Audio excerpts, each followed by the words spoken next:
Hello everyone, and welcome to another episode of the Canadian Car Review Show.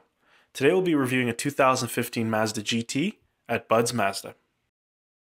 The Mazda 3 is now in its second year of the third generation model and is by far the most refined vehicle out of its predecessors. The design concept starts at the first point of contact, the massive front signature grille, and from that point on discharges a set of lines and contours around the entire body frame. What you get with this incredible design characteristic is an exterior body that never bores you as you continue to focus on the attention of detail. The engineers at Mazda have applied KOTO, which stands for Soul of Motion, to the Mazda 3 and have created an exterior that has lines that flow from the front of the vehicle to the rear that resemble the flow of water or air as it strikes upon an object. To top it off, Mazda has also refined the headlights with either halogen lights in the GX and GS models or bi-xenon AFS HID lights with the LED signature headlight assembly in the GT. Fog lights are included in the GT model, but can be an option in the GS model once adding the convenience and moonroof packages. As we walk along the side of the vehicle, you'll notice that the GT comes with 18-inch alloy rims, power body colored exterior side mirrors with side turn signals, body colored door handles, bright finish beltline molding, and a flow of contoured body paneling. As we work our way to the back end of the vehicle, the flowing lines that run through the vehicle are met around the trunk lid and create a well-proportioned design that complements the entire vehicle design. The taillights are aggressively designed and incorporate an LED lighting system in the GT model. An integrated rear window antenna is standard on all models, including a dual sport exhaust setup. As for the chassis of the vehicle, Mazda has now incorporated the Skyactiv body to the frame, which improves front-end handling and steering, vehicle structure integrity, long-term durability, subframe strength, weight reduction, and a decrease in road noise and vibration. The front end uses an independent suspension setup that is mounted to McPherson struts and a front stabilizer bar. The rear end is also an independent suspension setup using a multi-link type coil system with a stabilizer bar. The power steering rack is hydraulic powered with an engine speed sensing variable assist. There are two engine lineups that can be equipped on both the Mazda 3 and the Mazda 3 Sport. The 2-liter dual overhead cam inline 4-cylinder direct injection Skyactiv is available in the GX and GS models and makes 155 horsepower at 6,000 RPM and 150 pound-feet of torque at 4,000 RPM. The 2-liter can be mounted with Mazda's 6-speed manual transmission or a 6-speed automatic. The 2.5-liter dual overhead cam engine, inline 4-cylinder direct injection Skyactiv, is available in the GT model and makes 184 horsepower at 5,700 RPM and 185 pound-feet of torque at 3,250 RPM. The 2.5-liter can also be mounted with either the 6-speed manual or automatic. In terms of fuel economy, the 2-liter automatic gets 7.9 liters per 100 kilometers city and 5.7 liters per 100 kilometers highway, while the 2-liter manual gets 8 liters per 100 kilometers city and 5.8 liters per 100 kilometers highway. The 2.5-liter automatic gets 8.4 liters per 100 kilometers city and 6.1 liters per 100 kilometers highway, while the manual gets 9.3 liters per 100 kilometers in the city and 6.4 liters per 100 kilometers in the highway. The fuel tank holds 50 liters of fuel, and the average distance that can be traveled on one tank of fuel for the 2-liter is approximately 724 kilometers. The 2.5 liters range is approximately 637 kilometers. What's important to note about these two engines is that they both call for regular 87 octane fuel. That is an amazing accomplishment in a gasoline combustion engine with a compression ratio of 13:1. There are not many manufacturers that can compete with this setup. All Mazda 3s are equipped with power-assisted 4-wheel disc brakes, along with ABS with emergency brake force distribution, dynamic stability control, and traction control. All Mazda 3 vehicles come with a standard keyless entry and exit key fob. By simply unlocking the car, just press the button. And to lock the vehicle, there's also a panic button on the bottom. The Mazda GT is also equipped with a keyless entry system. So simply to unlock the vehicle, press the button here on the handle, and it unlocks the car. And to lock the vehicle, close the door, and as you walk away from your vehicle, there's a timer that allows the vehicle to lock itself. Both the front driver and front passenger doors are built with soft touch materials on the upper portion of the body trim, leather wrapped portion in the center part of the door panel, and on the bottom portion is a rubber or plastic composite with the Bose surround system built into it, water bottle holder, power windows, power locks, power mirrors, and the door handle. As for the dash, it's made from a one-piece console that is wrapped in soft touch materials. The steering column is a manual telescopic design, And the steering wheel consists of audio and Bluetooth controls, voice recognition and cruise control buttons. The center front console of the dash consists of a TFT touchscreen that is operated by a rotary knob that Mazda calls the HMI commander switch.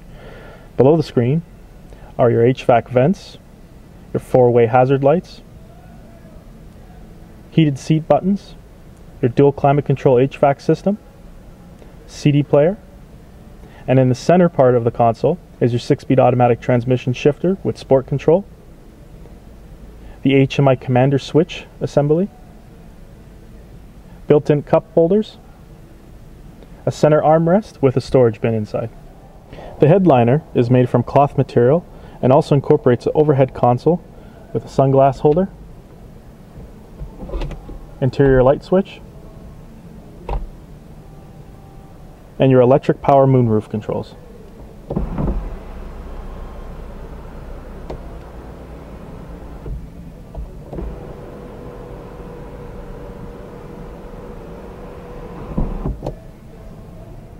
As for the rear doors, the same build quality on the upper, middle, and lower door trim panels is the same as the front.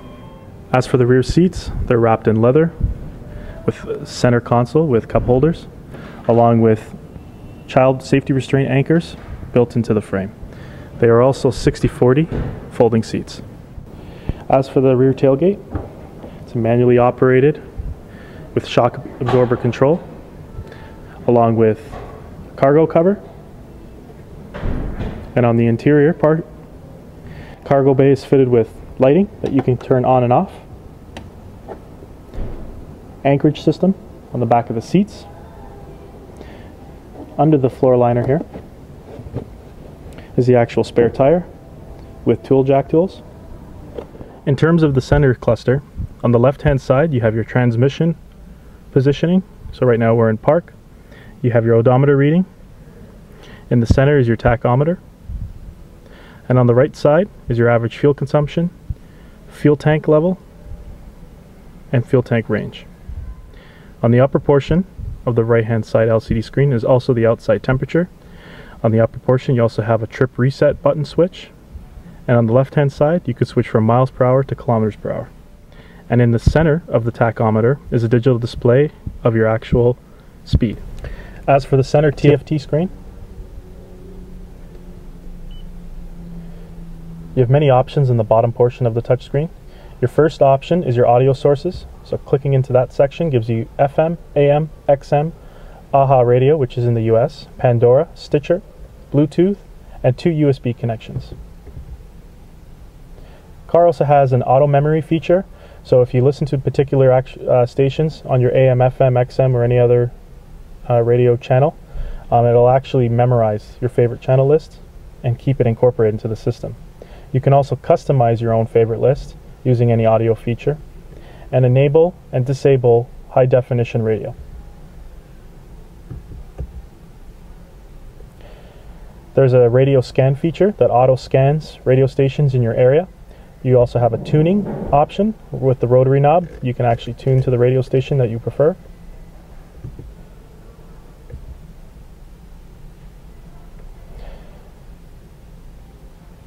You have a previous and next button for radio control if you just like to scan through it manually.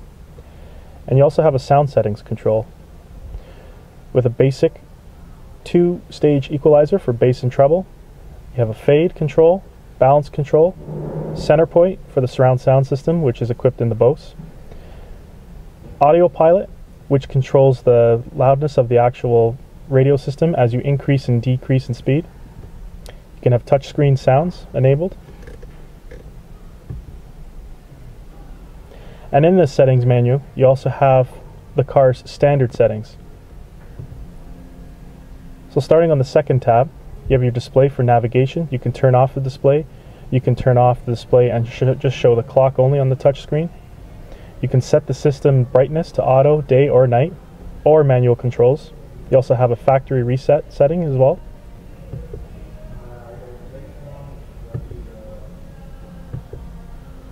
Under the clock menu, it is wired with the navigation system, and it can be synced with your GPS system. You can also change the clock from a 12-hour to a 24-hour clock, and select the time zone that you're in. And you can also include daylight savings time. Under the vehicle settings, you can enable or disable the rain sensing wipers. You can change the parameters of the door locks, turn signals, and lighting features. Devices, you can include Bluetooth devices, whether it's a cell phone, iPad, or any other device. And under the system settings, you can enable or disable tooltips, which will tell you how you're to operate the vehicle or your driving conditions. You can change the language. You can change the temperature setting from Fahrenheit to Celsius, distance from miles to kilometers. You can also include a music database update, and you can also get the information about the actual car itself.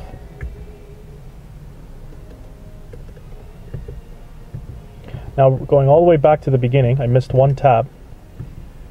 Under safety, there's nothing currently in this car, but the one tab I wanted to discuss is the active driver display unit, which is actually in this front center console, which we'll show you in a moment. You can actually control the height positioning of the display unit, control the brightness, you can calibrate it, you can include your navigation being shown, and you can also change the display settings, so what is actually being displayed on the active driving display unit. So the way the active driver's display works is that there's an actual screen here that lifts up and an image is projected to the glass screen, so only the driver can see it. So we'll demonstrate how the actual system works, but you won't physically be able to view what's inside the active driver's display unless if you're sitting in the cockpit. So simply just start the car, and you'll see the screen pops up, and right now it shows the Mazda 3 emblem for me in a neon blue color, and I have a digital speedometer in front of me. This concludes our video review. We'd like to thank Bud's Mazda for providing the vehicle to us. And if there's any other questions that you guys have on behalf of the Mazda 3, you can always contact Bud's Mazda with the information provided. Please subscribe to our channel for upcoming reviews. Thanks for watching.